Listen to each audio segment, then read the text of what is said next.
با این طرح روسیه تمام شهرهای شمالی ایران غرق میشن. اخیراً روسیه از طرحی رونمایی کرده که یک کانال 700 کیلومتری بین دریاچه خزر و دریای سیاه زده بشه. با حفر این کانال سرعت حمل و نقل‌های تجاری آسیا و اروپا بسیار زیادتر میشه، اما دو نکته منفی داره. اول اینکه آب دریاچه خزر به حدی بالا میاد که شمال ایران زیر آب میره و دوم اینکه پای نیروهای ناتو به دریاچه خزر باز میشه.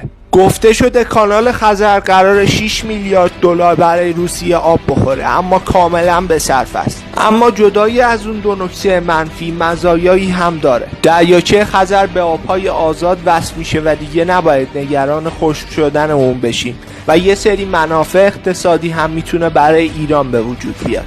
به نظرتون کانال خزر میتونه برای ایران مفید باشه یا نه؟ اگه با این سبک ویدیوها حال میکنی جهان فکت رو دنبال کن.